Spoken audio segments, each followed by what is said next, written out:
Welcome back to What Arty Noobs with General Disturbance. We've been away a little while, well, it's only a few days, but I've been busy doing the marathon. I'm afraid I had to do it for 2 accounts, not for 1, and that makes it doubly important that I spend a lot of time playing the game. But I'm back, and you're looking at an ISU-152, the Tier 8 Soviet tank destroyer, and it's on the south spawn of Cliff under the command of Anders 6. Battle has commenced. Now, Teddy Roosevelt, former President of the United States, said that you need to walk softly and carry a very big stick. Well, this is a big stick, 152mm gun, and it can do 750 alpha if it penetrates the target, and usually it does penetrate the target. It was a replacement for the ISU-152, and they built 4,635 of these during the war. Okay, well, we've moved into a position on the Western Pass, and we're now waiting for a target to turn up and relying on other people to spot for us.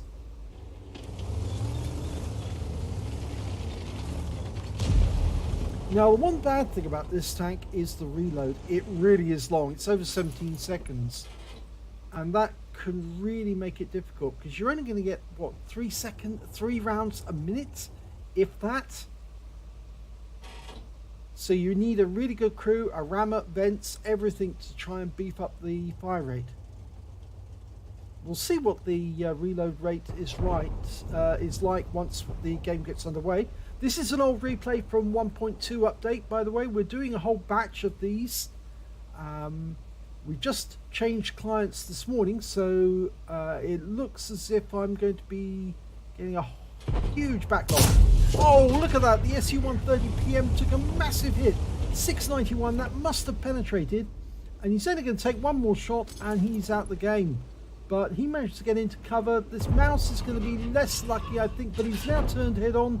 The VK's a much better target, I think, but he's going side on to the turret of the mouse and it didn't work.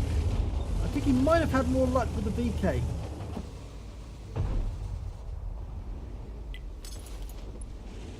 Now, the rounds he's firing at the moment are the armor-piercing version.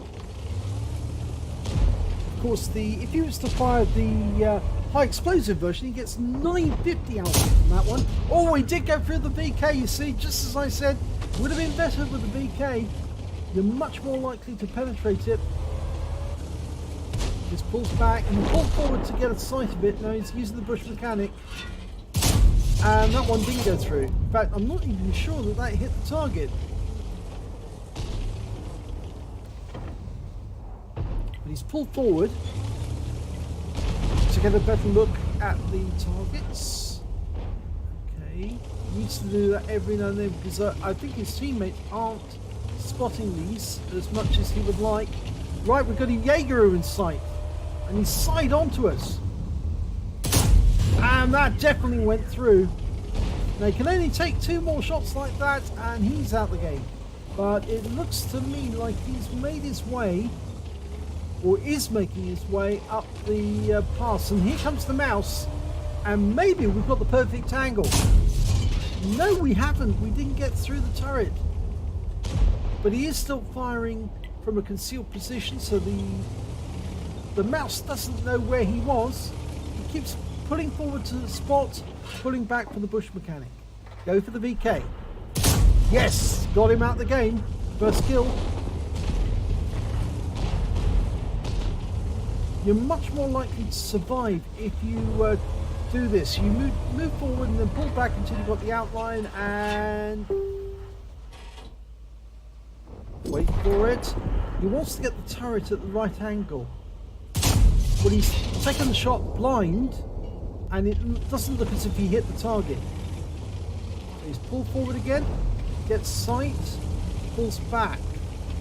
Now, can he go for the weak spot? Yes, he can. This time he can do it. Yes! He got the weak spot between the tracks, low level, the lower plate.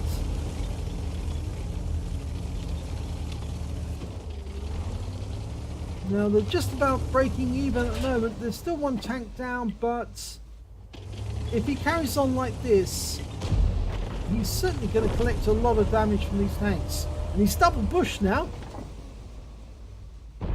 Going for the side. Nope, just didn't go through. It's the wrong angle. I think those shells were not penetrating simply because the armor was just too thick. Remember the mouse, oh, he's looking this way. The mouse actually has side skirts over the tracks. So it's basically 3 layers of armor. The side skirts, then the tracks themselves, and then the actual armor of the hull. So it's massively spaced armor, you might say, and that's one of the reasons why he had anyone would have a lot of difficulty penetrating the mouse. But he's lost sight of the mouse now, and that tends to make me suspect the mouse has gone around the corner because he keeps getting hit. And although he's getting bonked most of the time, he did get one penetrating shot. And our mouse is sitting just around the corner waiting for him to make a move.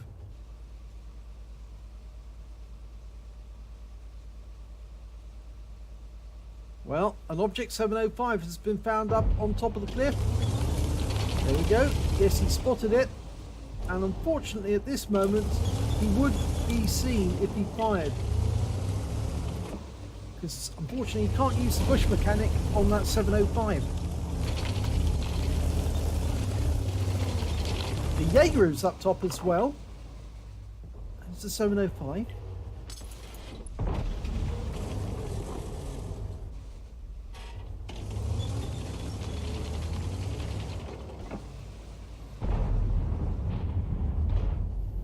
It can be very frustrating, but all the moves he's taking at the moment prevent Arty from having a go at him. Even though, in fact, actually, there is no Arty on the enemy team anymore. But it should be force of habit anyway. If you play a game, you should react as if there is Arty in the game. It's like if I'm playing Arty in the game, in some matches I will religiously change position after every shot to avoid being counter-batteried, and I can promise you it does pay off, especially when you're firing on maps like Paris, where there is only a very limited area for you to hide in and take counter-battery shots at the enemy.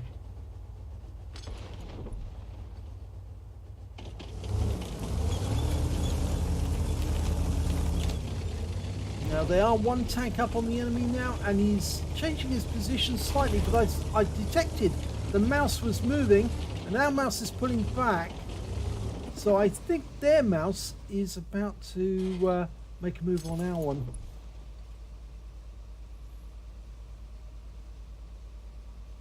I also noticed that the Anders 6 is not using any premium ammo. He didn't load any at all. Really, when you've got a penetration of this particular gun, which is it will penetrate 260 alpha, or 260 millimeters rather, I should say, not 260 alpha, which is very, it's quite a lot. So he probably doesn't even need to carry the premium rounds, which would penetrate up to 292 millimeters. You see, you can just confirm it. You see 950 alpha on that one penetrating 90 millimeters, or you've got the 750 alpha of 260 millimeters for the armor piercing. But remember, the one advantage that high explosive has over AP is it does module damage. So even if you don't penetrate the target, you're certainly going to knock out some of his modules, and that's one reason to always carry enough high explosive in your tank.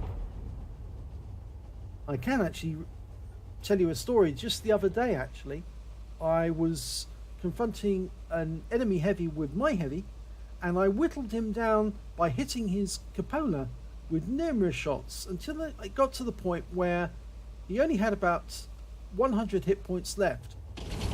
And every time I tried to shoot him after that, I kept missing the cupola, and I fired. Oh, there's a ship bomb, just got a huge hit through the side. Weak armor on the turret, and he managed to get it through. Oh, getting back to the story, I just kept missing his cupola. and every time I popped out to shoot at him, I missed him and he hit me, and so eventually my health got very, very low, and it only dawned on me towards the end of the game that what I should have done is just load the HE and blasted him with an HE round, and he would have gone out the game just like that. So it just goes to show you can make mistakes.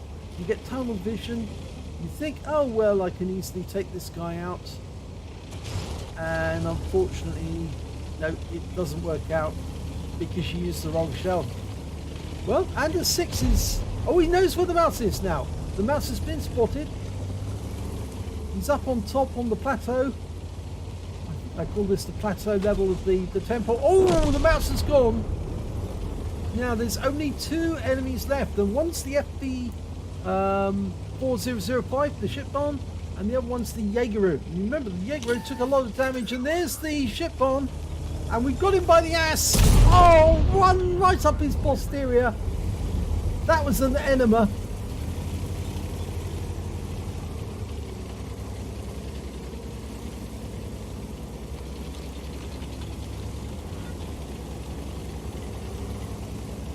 Yeah, seeing the ship barn now reminds me of Swedish Lady C, because she stood next to one at Tank Fest last year and said yes, the ship barn definitely has a bigger bum than she does. She does love playing her ship barn, especially with the Hesh rounds. And the last enemy is dead. Oh, in fact, he crashed. So he probably cliff dived. Let's have a look at the end of battle stats for this one then. And it's an ace tanker for Ander 6. In fact, it's his first ace tanker in the ISU-152. He not only got that, he also managed to get a sharpshooter medal for getting 10 or more consecutive hits on the enemy, his first mark of excellence, and a fire for effect as well. So let's have a look at team score. Well, there you go. Second on the table. Second on damage. The high scorer was the Striv 103B, the flat pack. He got 6,330 hit points. Then came Ander 6 with 4,316. And the next high score after that was the MX30 on the enemy team with 3,159. When it came to kills, it was the Striv again with 3. Then came Ander 6 with 2, alongside the Mouse, the Type 4 Heavy on his own team, and the AMX30 and the Object 705 on the enemy team. And when it came to base XP, he was top of the table for that one, 1,199 base experience points. Then came the Striv 103B, and then came the 717, the 110 with 717. So let's have a look at the detail report. Well, he's actually fired 12 shots in that game, got 12 direct hits, but only 7 penetrations. And it just goes to show that he was shooting at the wrong angle on the mouse most of the time. And of course, the round just was digging in, but it wasn't getting through that armor, or through that spaced armor, I should say. And he also did damage of 4,316 hit points. He damaged 5 of the enemy, killed 2 of them, and did 581 hit points of damage assistance during that game. On a premium count, he earned 56,564 credits, got 8,485 completed mission and events, because this was at Christmas time, and total came to 65,049. Now, after resupply of ammunition, he had 45,249 credits left over. He received 1,798 XP, times 2 for the first victory, 270 for completing the mission and events, took away 3,867 experience points altogether. So, pretty good round there. And he says, ISU-152 ace first MOE, or speaking softly, I've got a big stick. Yes, well, you have got a big stick and you used it very nicely. Just unfortunate you were getting the wrong angle on that mouse most of the time. Those rounds just weren't going through, but yep, it's all paid off in the end. So, if you enjoyed that replay, please give it a like, do subscribe to our channel, and hopefully it'll be your replay that I'll be featuring in the next video.